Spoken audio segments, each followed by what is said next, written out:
Hello भाई लोग, मैं हूँ फैक्ट भाई। और क्या आप जीन्स में मौजूद इन बटन्स के पर्पस को जानते थे?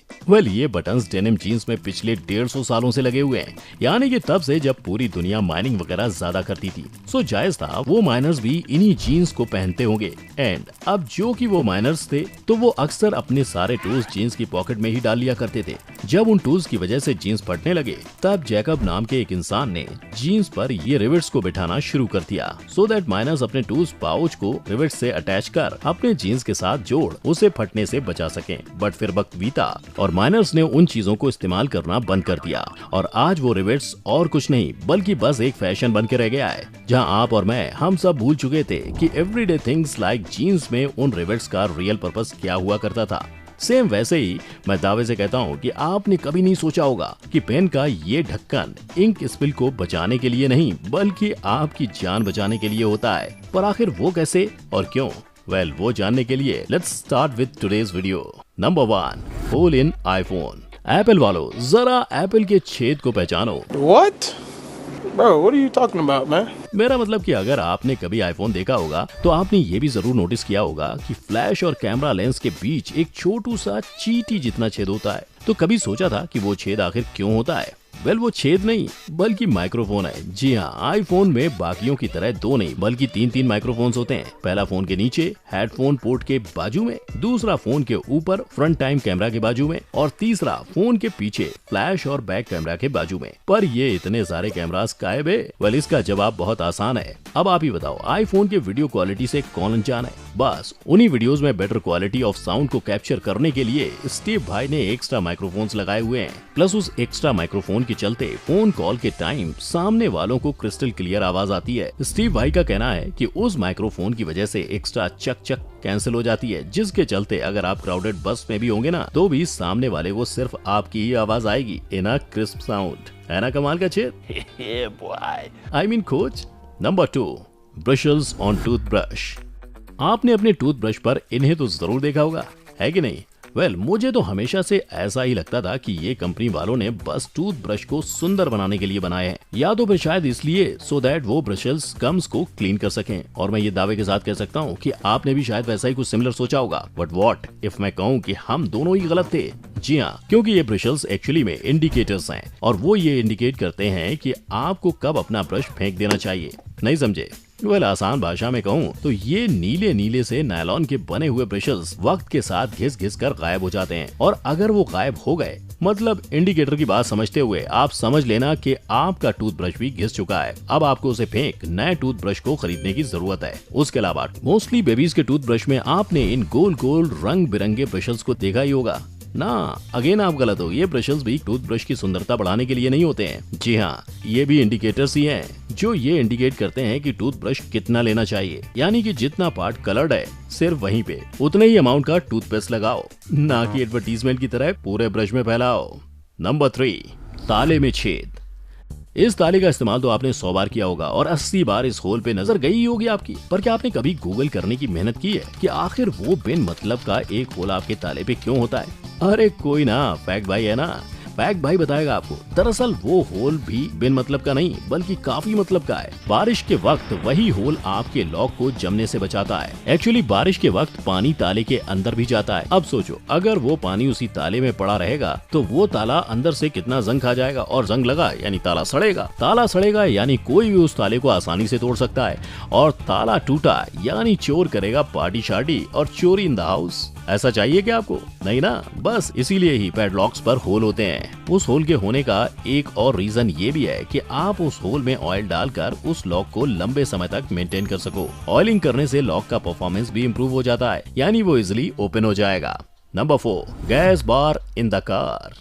अब इंडिया में तो कार पेट्रोल की टंकी कौन सी साइड होती है वो सब फिक्स ही होता है। बट ये सौभाग्य कनाडा और यूएस वालों को नहीं मिला, क्योंकि वहाँ करंटली ऐसे कोई रेगुलेशंस नहीं है कि फ्यूल टैंक दरवाजे के लेफ्ट साइड ही होना चाहिए या सिर्फ राइट साइड पे। इनफैक्ट वहाँ तो ये रेगुलेशन चल रहे हैं कि फ्यूल टैंक को वहाँ फिट करो जहाँ सबसे ज्यादा जगह हो। बस 2 शर्तें हैं, पहली टैंक एग्जॉस्ट सिस्टम से दूर होना चाहिए और दूसरा की फ्यूल टैंक कार के क्रम्पल जोन से भी दूर रहना चाहिए। यही वजह है कि उन दोनों देशों में कार इंजीनियर्स मन चाहे वो साइड फ्यूल टैंक डाल देते हैं, जिसकी वजह से शुरुआत में कार ड्राइवर्स को काफी दिक्कत है, क्योंकि उस बेचारे को भी कंफ्यूजन होगा और याद नहीं रहेगा कि आखिर फ्यूल टैंक कौन सी साइड है। अब वो बार बार पेट्रोल पंप पे उतर के ये चेक करने तो नहीं बैठ सकता ना। So what is the solution for this? Well, solution उसी के सामने, यानी कि स्टीयरिंग व्हील के पीछे जो फ्यूल गैज होता है ना, वहाँ अगर ध्यान से देखो तो वहाँ एक छोटा सा डायमंड शेप्ड एरो भी होता है। वो एरो को ऐसे ही थोड़ी लगाया है, सही सोच रहे हो। एक्चुअली वो एरो इंडिकेटर है जो ये इंडिकेट करता है कि आपका फ्यूल टैंक कौन सी साइड है। इफ एरो फ्यूल गैज के लेफ्ट साइड है तो मतलब टैंक पैसेंजर साइड पे है, और अगर राइट साइड पे मतलब driver side. It's that simple. Number 5, brushes on escalators. आपको क्या लगता है एस्केलेटर्स पर ये ब्रशेस क्यों होते हैं?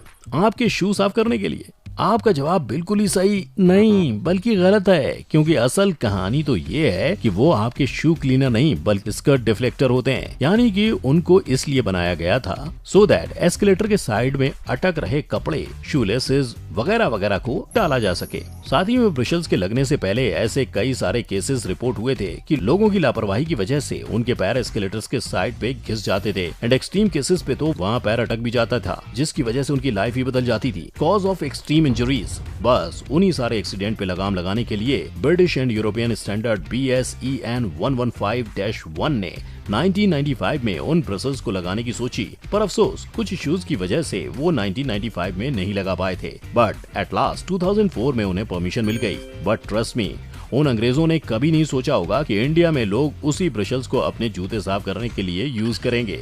Number 6, Jerry can.